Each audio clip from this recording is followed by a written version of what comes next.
Okay. Good afternoon, everybody. My name is Doug Ferguson. I'm the Director of Development for Delaware County Community College. And I'm here today with a special guest, Shelley and Vidal from the class of 2004.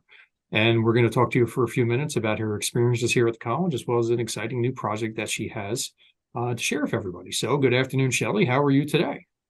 I am great. It's so good to see you. It's so good to see you too. And thank you for joining us this afternoon. Can I ask where we find you in the world today past your graduation from the college? Absolutely. So I am situated in what is known as Surrey, BC, in Canada, and it is the traditional lands of the Squamish and the Coast Salish people, particularly the Catsi, the Kwantlen, the Kwakwa, and the Tsawwassen First Nations. Yeah. And what brought you to that area, if I may ask? Well, I'm originally from here. This Okay, is very good. I'm home. You're I home. was Okay, so you yeah, traveled to us and went back yeah, home. I Okay, was an very good. international student when I attended And at how did you DC. find that experience while you were here? It was amazing. I loved it. I didn't know that I was really meant for community colleges. I like that's the best place for my learning style. So, yeah. Yeah, very good. So can you talk to us a little bit about you were here last in 2004, coming up on almost 20 years. So congratulations, you're almost at your anniversary year. Can you tell us a little bit about your studies here and what you did following graduation? Absolutely. I, you're saying it's almost 20 years and I'm in shock and awe. I'm like, wait, what? What? And like Goes that's by since I fast. graduated. Yeah, Yep, exactly. the blink. Super fast. My time at DCC was amazing, or DC cubed, as some of us like to call it, Mhm. right? It was phenomenal. I made some amazing friends. I was an international student, as I mentioned, and as being an international student at that time, it was it was interesting because there weren't a lot of Canadians at the campus at the time, and I got as involved as I could, while balancing studies and trying to just, navigate through a new place because I'm not originally from the US.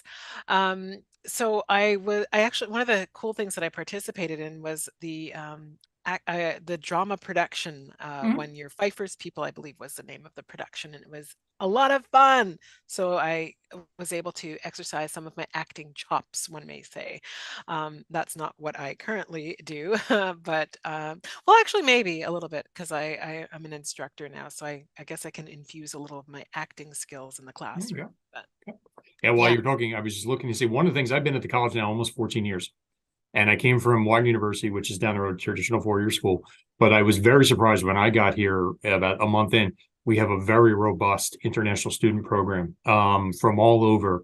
I have worked with students from South Korea, Africa, England, Germany, Thailand. I was so impressed by that was my naivete or bias, I guess, that I didn't think we accepted international students. I figured they went to more four-year institutions, but what I found is certain ones come here to get their academic sea legs to some extent and learn the ins and outs so they can transfer to the Drexels and Penns, LaSalle's, or wherever else they might go. So it's a wonderful new feature of community colleges that I was not aware of. And each year I meet and learn a few new cultures and other things to continue my own personal education. So even from Canada, it's great to hear you had a great experience. And where has it helped you? What have you been doing since graduation, or what are you working on today? Well, it's funny because I briefly mentioned that I'm in the classroom teaching. So I actually work at a community college out here in Canada, which is called Langara College, and we also are known as Snowaith Lalem. That means House of Teaching in the local Hunkaminam language. And my experience at DCC, having those smaller class sizes and more individualized support from instructors, really helped shape and mold how I was going to use those skills now in the classroom with my students. I just remember being able to stop by the instructors at DCC and just having that really focused time with them to go through my questions. If I didn't understand an assignment, they were just so supportive in the learning aspect for me. And so when I think about supporting students at the college now, Langara College, I again take some of what I experienced and bring it into my experience as an educator at Langara College. So that's kind of one of my main kind of 9 to 5 jobs. Outside of that, I also am heavily involved with training in the wheelhouse of equity, diversity, and inclusion. I'm active in boards, different advisory boards. I'm active in my union as well, and I'm I'm doing all sorts of stuff in the community to support increasing a more equitable and diverse and inclusive community that we live in. So I was going to wait till about the end to ask about your earrings, but I think now is the perfect time based on what you just said about all the things that you're doing. You're juggling. We're going to get to the personal side in a moment, but you're Yeah. juggling a lot since you graduated. So if you wouldn't mind, share with us exactly what your earrings say or show them if you don't mind. Oh, these beautiful queen earrings. It's Black History Month right now, and I mean, some people are also moving in that direction of Black Futures or Black Love History Month, and it's a time to celebrate, right? Some of the exciting things that folks have done and are doing and are hoping to do in the future. So, yeah. I love them, and you are. It sounds like you are the queen of your region or neighborhood or community to some extent. So you got a lot going on, which again we're going to get Thank to the you. main feature in a minute. But going back to your experiences here at the college, you talked about how faculty helped you back in the day. Was there any faculty or staff member that you think fondly of even to this day that said, "Wow, I remember so and so"? Is there anybody that jumps to mind? There's a few. Like, how long do you have? Just kidding. Oh, I please. This is what we like to hear. yeah, I would say that from the faculty side of the house, Dr. Adriana Baum was one of the yeah, I minored in sociology, so or sorry, did a I guess a double major in my associates. So sociology was one of them, and she was a huge um a force for my learning foundations with respect to sociology. Another instructor that was amazing in my learning journey was Chuck Baker. He was amazing, Prof. Chuck Baker. Mhm. Again, he just made it so fun and entertaining to learn, and when there were any learning gaps, again, just so open with feedback. I learned so much from him. I'll never forget one of the stories he shared about um, his wife and cooking spaghetti and the sauce being too saucy. But anyways, it's just stuck in my mind. He taught Those little marriage and things that family. stick out after Yeah, all those it's years. like yeah, funny. I would say Bonnie McMeans. Hmm. Is another phenomenal instructor that I had when I was, I think it was the journalism course that I was taking there. And um, McDade. He was a great Pat acting. McDade. Hmm. Yep, Yep. yep, yep. Okay. And Very good. then from the admin side of the house, I think Raymond Toole was phenomenal for me, because being an international student, one of the challenges I faced was waiting for my financial aid to come in from Canada and then needing to have that applied to my tuition. And I was stressed out oftentimes, and he would be like, "Don't worry, Shelley, we'll put a deferral, we'll do what we need to do. You don't worry about it." I was always nervous, like, "Oh, I'm gonna get dropped from my class and I need to finish it." And so he was amazing, very supportive in my learning journey at You DCC. mentioned a lot of great names in there. I worked closely with Bonnie McNeens for several years before her retirement. I know Chuck a little bit. I know Adriana a little bit, and Ray Tool literally works across the hallway.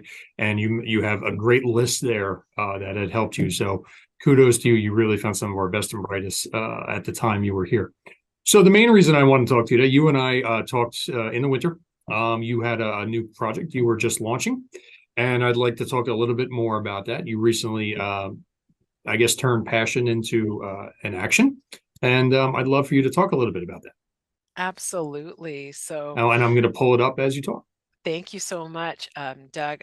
Well, I recently, on January 1st, launched my new book. It's called You Only Need One Good Egg, Manifesting a Miracle. And I wanted to take readers through a little bit of my journey to motherhood. It's been a exciting and wonderful time, and it wasn't easy. And yet, here I am.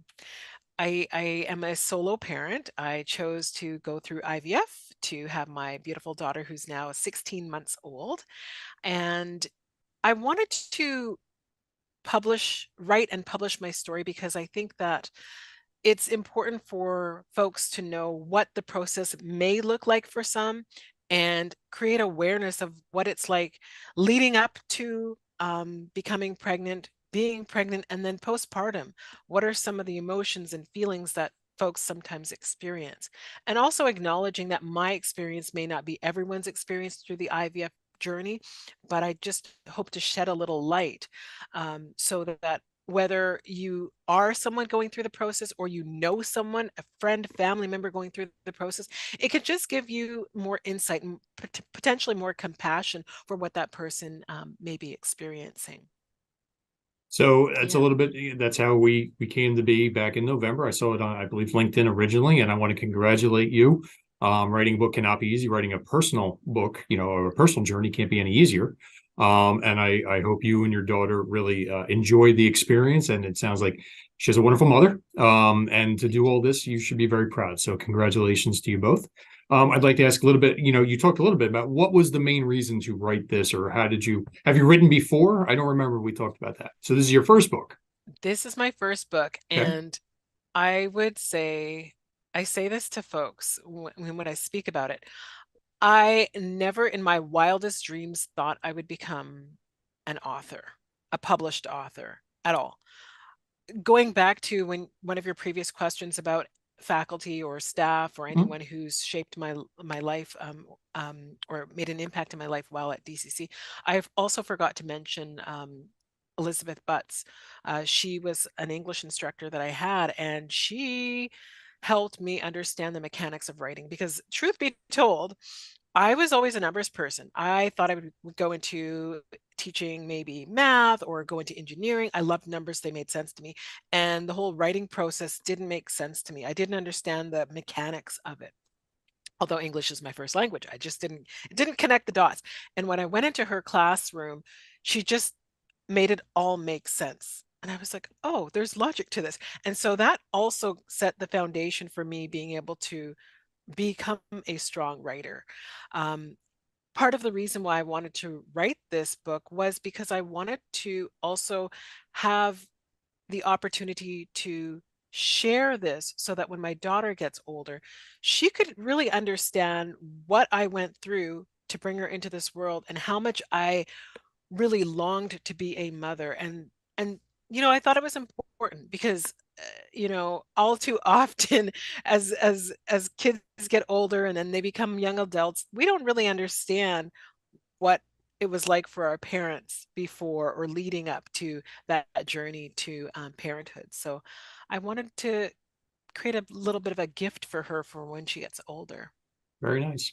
What's Yeah. been the reaction so far? When did the book come out, and what has been the reaction so far? Okay, so the book launched on January 1st, and that's Okay. when it was released. The reaction has been wonderful. People are telling me that it's taking them on an emotional roller coaster ride. They're laughing, they're crying, they're in shock, they're in disbelief. Like I love it. I'm here for all of it. And that's what I wanted. I wanted people to feel like I was telling them the story, like we're sitting on the phone and I'm just chatting about like this is what happened. I wanted it to be conversational. I wanted it to be a page turner. And the responses I'm getting is that it's definitely a page turner. Great. Glad to hear. So what would advice, if someone's watching this, a student, graduate, faculty, staff, what advice would you have to either writing a book or a personal story? What's really some of the first steps? Yeah. So one of the first steps that really helped me to accomplish this was having a writing coach. I have an amazing writing coach who kept me accountable. I love deadlines. So knowing that I would need to submit a chapter a week to my writing coach made me accountable, right? Like I couldn't just dust it off because I don't operate that way. Once I know that I have a deadline and I have to deliver, I will do that. And so I would say if you're thinking about the writing process and you want to share something, um, ask yourself, why do you want to do it, first of all? And then can you find somebody who can hold you accountable so that you actually do it? One of the biggest challenges I see is sometimes folks, they may come and go through all the labor and work of writing it, but then to actually hit that publish button is a different beast. It's a different emotion. Like this is really happening. It's not just, something that you can put away. Once you hit that publish button, it's out there for the world. And it's exciting. It's a roller coaster ride in itself just to go through that writing and publishing stage. I look forward to reading it. I'm going to order it soon, and just your energy and excitement in telling it makes me a page turner indeed. So I'm looking forward to sharing it as well. So if in general, if there's a student, an alum, anyone else that might be watching in general about the college, what advice would you have them or have for them about their education, career plans, et cetera? If you were approached in the hallway, what advice would you give them? Oh, yes.